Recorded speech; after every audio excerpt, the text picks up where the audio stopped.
Përshëndetje. Mirë se erdhe në kanalin Rritu Financiarisht. Këtu flasim për mënyra të thjeshta, të sigurta dhe të arritshme që ndihmojnë çdo shqiptar të menaxhojë më mirë paratë, të ndërtojë stabilitet dhe të krijojë një të ardhme më të qetë financiarisht. Si gjithmonë, poshtë në përshkrim do të gjesh linkun ku mund të shohësh si investoj vetë në mënyrë afatgjatë dhe të sigurt. Por dua të theksoj diçka shumë të rëndësishme: mos merrni vendime për investime vetëm duke dëgjuar dikë në internet. Flisni gjithmonë me një ekspert financiar të licencuar, sepse çdo situatë është ndryshe dhe përgjegjësia është gjithmonë personale. Tani le të futemi në temën e sotme. Një temë që mund të të ndryshojë mënyrën si e shikon investimin. Le të flasim për fondet indeks. Shumë njerëz nuk i dinë çfarë janë. Disa kanë dëgjuar për to, të tjerë e ngatërojnë me investime të rrezikshme. Por realiteti është shumë i thjeshtë. Fondet indeks janë një nga mënyrat më të sigurta, më të qeta dhe më të thjeshta për të investuar.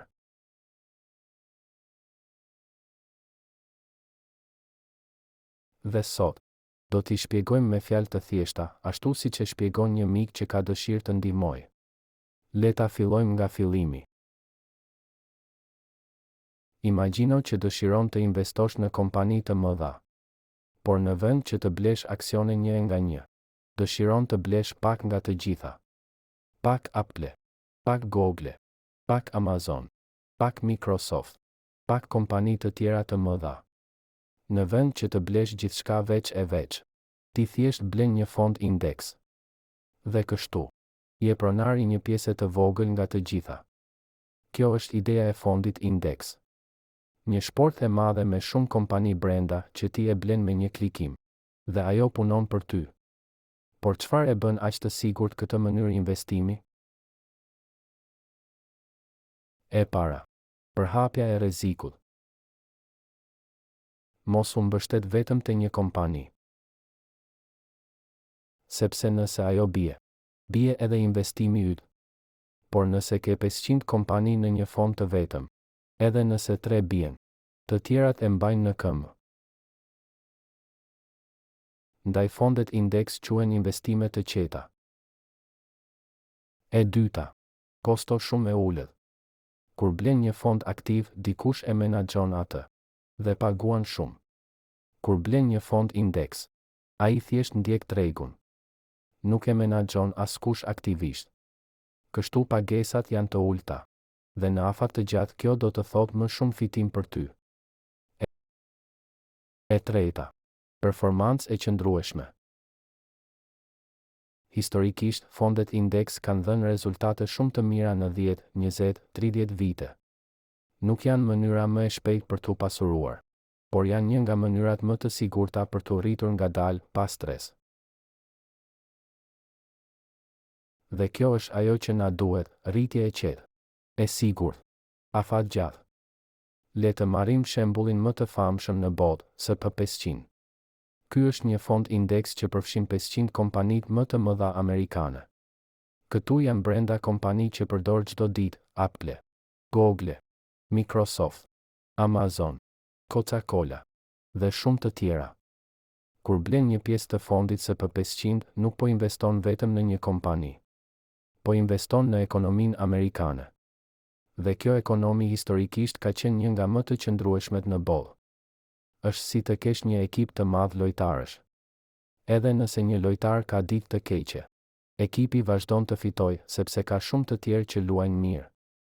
Kjo është fuqia e fondit indeks. Por pyetja e parë që kanë shumë shqiptarë është: a mund të investoj edhe me pak para? Dhe përgjigjja është po. Kjo është bukuria. Fondet indeks nuk kërkojnë para të mëdha.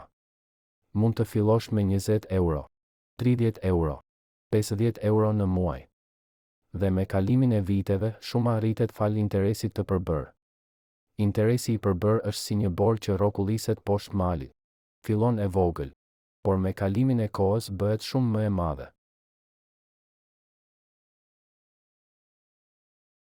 Edhe investimi yt bën të njëjtën gjë. Fillon me pak, por me disiplinë. Rritet pa e kuptuar. Shumë shqiptarë jashtë vendit e kanë zbuluar këtë gjë. Dikush që investon 50 euro në muaj për 10 vite mund të ketë mijëra euro të grumbulluara. Jo sepse fitoj shumë shpejt, por sepse filloi herët dhe vazhdoi rregullisht. Tani le të flasim për mënyrën si funksionon një fond indeks. Një fond indeks nuk përpiqet të mposhtë tregun. Ai thjesht e ndjek tregun. Nëse tregu rritet, rritesh edhe ti nëse bie përkohësisht. Bie edhe investimi yt. Por në afat të gjatë, historikisht tregu është rritur gjithmonë.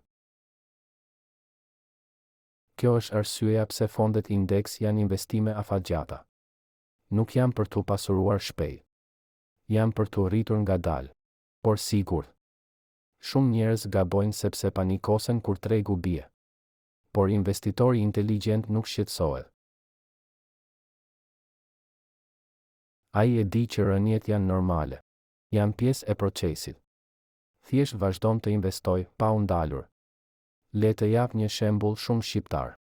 Mendo sikur ke një biznes bujqësor. Një vit moti është i mirë. Një vit është i keq. Por nëse punon tokën çdo vit në afat të gjatë, gjithmonë korr diçka. E njëjta gjë ndodh me fondet indeks. Ato rriten me kohë, jo nga dita në ditë. Shumë njerëz mendojnë se investimi është lojë fati. Por nuk është. Është një zakon. Një mënyrë të menduari. Një durim i gjatë. Nëse investon në një fond indeks dhe e lë të punoj për ty për 10, 20, 30 vite, ka shumë gjasa që të kesh rezultate të mira.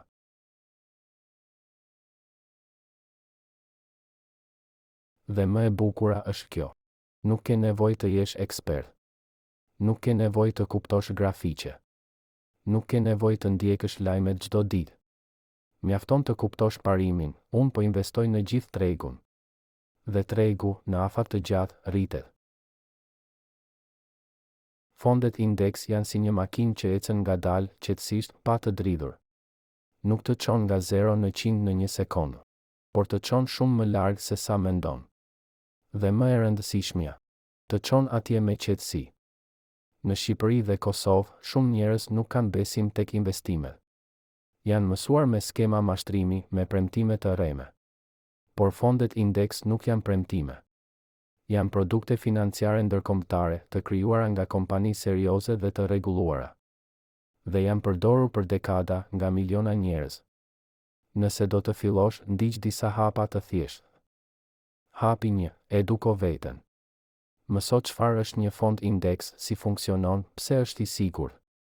Hapi 2, zgjidh një platformë të licencuar. Hapi 3, fillo me pak. Shumë pak. Mos prit momentin perfekt. Hapi 4, investo rregullisht. Nëse mundesh çdo muaj, është ideale. Hapi 5, mos paniko kur tregu bie. Rënjet janë normale. Hapi 6, mendo në afat të gjatë. Vite, jo ditë. Kaq. Kjo është filozofia. E thjeshtë. E qetë. Efektive. Mos haro. Investimi nuk është për ata që janë të pasur. Investimi është për ata që mendojnë për të ardhmen. Nëse fillon sot, edhe me pak, do falenderosh veten pas disa vitesh. Nëse të pëlqeu kjo video, abonohu në Rritu Financiarisht dhe shpërndaje me dikë që ka nevojë të dëgjojë këto fjalë. Sepse ndoshta, kjo video do ta ndihmojë dikë të fillojë rrugën drejt një të ardhmeje më të sigurt. Faleminderit që ishe me mua. Deri në videon tjetër. Investo tek vetja, investo me qetësi. Dhe rritu financiarisht.